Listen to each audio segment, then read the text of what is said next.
আহলে বাইত তাদেরকে পবিত্রতার সঙ্গে দুনিয়ায় আনবেন এবং মওত পর্যন্ত তাদেরকে পবিত্র অবস্থাতেই রাখবেন। ইয়া রাসূলুল্লাহ, এই আহলে বাইত কারা? এই আহলে বাইত সঙ্গে সঙ্গে আমার রাসূল করিম সাল্লাল্লাহু আলাইহি ওয়াসাল্লাম জানিয়েছিলেন এই আহলে বাইতের চার এই আহলে বাইত কত? চার। এই আহলে বাইত চারজন যাদের শানে আমার নবী জানিয়েছেন হুজ্জাতুল বিদায় হজের সময় মুসলিম শরীফের মধ্যে এসেছে, তিরমিজি শরীফের মধ্যে এসেছে যে বিখ্যাত তাফসীরের কিতাব তাফসীরে মাযহারি আল্লামা কাজী সানাউল্লাহ পানিপতি রাহমাতুল্লাহ আলাইহি তিনি রওয়ায়াত করেছেন। শুধু তাই নয়, তাফসীরে ইবনে কাসির ইমাম ইবনে কাসির রওয়ায়াত করেছেন। বিখ্যাত শানে রিসালাতের কিতাব আল বিদায়া ওয়ান নিহায়ার মধ্যে ইমাম ইবনে কাসির রওয়ায়াত করেছেন। কি রওয়ায়াত করেছেন? আল্লাহর নবী ওই হুজ্জাতুল বিদায় আসওয়ানা উটের পিঠে বসে 1,20,000 সাহাবায়ে কিরামের সামনে দাঁড়িয়ে যে ভাষণ দিয়েছিলেন ওই ভাষণটা ছিল এটাই, আল্লাহর নবী হুজুরে পাক সাল্লাল্লাহু আলাইহি ওয়াসাল্লাম জানিয়েছিলেন, সাহাবারা আজ যারা তোমরা এখানে হাজির হয়েছো তোমরা শুনে রাখো, যারা হাজির হন তাদের কাছে আমার এই কথাটাকে পৌঁছে দিও। আমি রাসূলুল্লাহ জানিয়ে দিয়ে গেলাম কিয়ামত পর্যন্ত তোমাদেরকে কেউ পথভ্রষ্ট করতে পারবে না।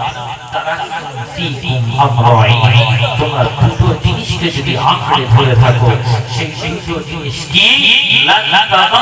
তোমাদেরকে কেউ পথভ্রষ্ট করতে পারবে না। সেই দুটো হচ্ছে কিতাবুল্লাহ ওয়া ইত্রাতি। আল্লাহ রাসূল জানিয়ে দিলেন বিদায় হজের এই মুসলিম শরীফের বাবু যিনি আহলে বাইতের নবী সাল্লাল্লাহু আলাইহি ওয়াসাল্লামের বাবের মধ্যে অসংখ্য রিওয়ায়াত বড় বড় ইমাম তাফসীরের কিতাবের মধ্যে এই সূরা আহজাবের 33 নম্বর আয়াতের ব্যাখ্যা লিখেছেন। কোন জিনিস? যাদের সামনে আজ এই জায়গায় আপনি শরীক হয়েছেন, যাদের দিকে খেয়াল করে হাজির হয়েছে, যাকে উদ্দেশ্য করে আজকে এই মাহফিল করা হলো, আল্লাহ রাসূল বলেছেন দুটো জিনিসকে ধরতে হবে। একটা হচ্ছে আল্লাহর কিতাব, আর দ্বিতীয় হচ্ছে ইত্রাতি আমার আহলে বাইত। এবং অন্য হাদিসে আল্লাহ রাসূল সাল্লাল্লাহু এটা পরিষ্কার করেছেন, ইত্রাতি মা'আনা ইত্রাত মা'আনা আহলে বাইত। ইত্রাতি আল্লাহ রাসূল বলেন আমার আহলে বাইত। সুবহানাল্লাহ, আরো জোরে বলেন না সুবহানাল্লাহ।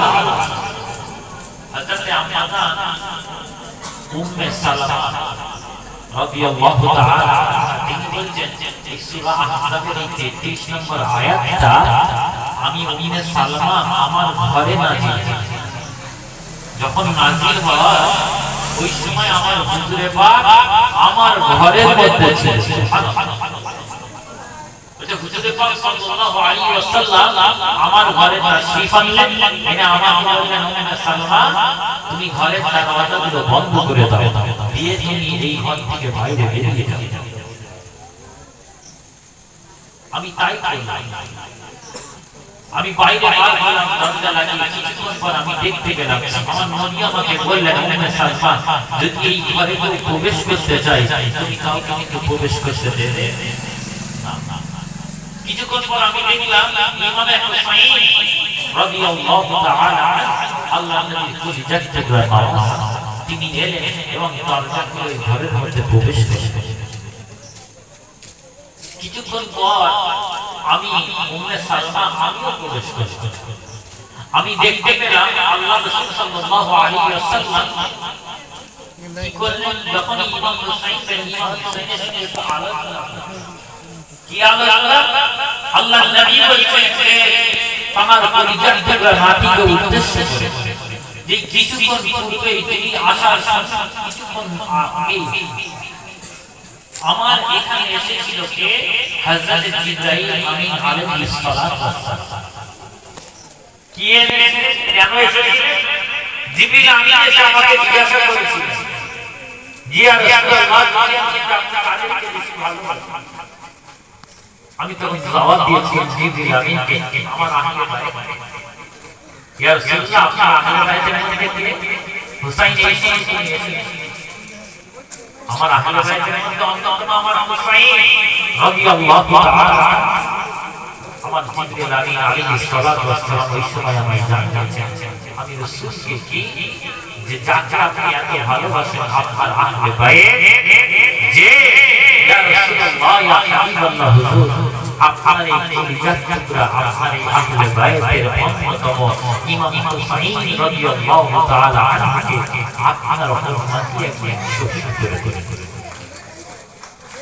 আরে আমার নবী জানতেন ইমাম হুসাইন রাদিয়াল্লাহু তাআলা আনহু আশুরার দিন 10ই মুহররম শাহাদাত বরণ করবেন। আমার নবী জানতেন।